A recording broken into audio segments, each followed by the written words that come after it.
My name is Tina, and I'm here with our boating expert, Tim. How are you doing today? I'm actually terrific, and I'm ready to go boating. In this video segment, we are going to discover the rules of the road for operating your vessel in what is called a narrow channel. This narrow channel, it's fairly easy for us to navigate. I mean, as a recreational boater, you've got to be really careful around those bigger vessels because they cannot maneuver. Those big ships can't turn on a dime. What's a narrow channel? Let's boat over to our Coast Guard simulation station for a quick visual demonstration. Let's do it. Right now, we are going to take a look at what a narrow channel might look like. Well, Tina, this amazing facility actually allows us to sit in a simulated boat. And what you're looking at in front of us is one example of a narrow channel. Now, this is one that happens to be on the Elizabeth River in between Norfolk and Portsmouth. You want to make sure when you navigate a narrow channel, you operate on the starboard side as safely as you can, out of the way of other traffic. The right side is starboard. The right side, that's correct. What else makes it called a narrow channel? It doesn't look very narrow to me. Right, well, a narrow channel is classified by your ability to maneuver inside of the channel. A narrow channel is simply defined as a safe route between hazards or a deeper route through shallow water. It is considered narrow when boats in it are severely limited in room to maneuver. You need to stay out of narrow channels and fairways that are trafficked heavily by large ships and tugs, if at all possible. Tina, this is a perfect example of a narrow channel where there's a lot of activity going on, a lot of big ships. Now we're coming in, you can see it's very narrow for big ships when they come through. Sure, something like that one.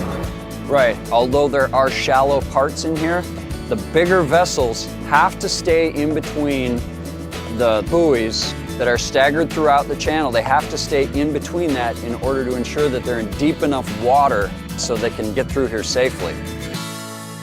It's a real responsibility of a recreational boater to be aware. Recreational vessels, sailboats, motorboats, and other similar small craft should stay clear of vessels that are confined to the channel. Do not cross the channel if it will interfere with a boat confined to the channel. Wait for traffic to clear and then cross quickly. When overtaking another vessel, do so only if the vessel to be overtaken can be done safely. And make sure you indicate your intention to pass by sounding the appropriate sound signal. Well, Tim, I see some common sense coming into play here. Yeah, as always, it is important to use good judgment and common sense while operating in a narrow channel. Now we're chilling out here on the water, and one thing we do not want to do in a narrow channel is put this anchor down and anchor up. And I guess if you're anchored, you wouldn't be able to get away very quickly. No, if you had to pull up anchor and get away, you're right. You wouldn't be able to get out of the way real quick. Well, I think I'm just fine with floating. Well, Captain Jack, what concerns do you have with recreational boaters in narrow channels? Well, one of the things that some inexperienced boaters don't understand is that these large vessels are a little bit difficult to maneuver, and when you have a lot of tonnage in front of you, they don't stop well. So when a boater does something unexpected in a narrow channel, it really, raises your adrenaline.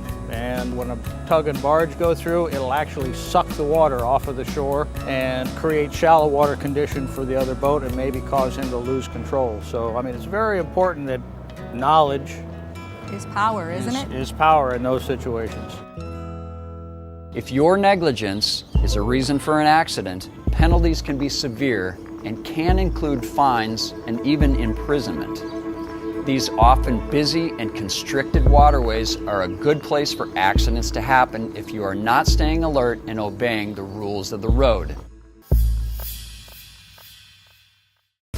And remember, this is a basic awareness video and will not substitute for getting into and understanding the rules of the road from a NASBLA-approved boating safety course.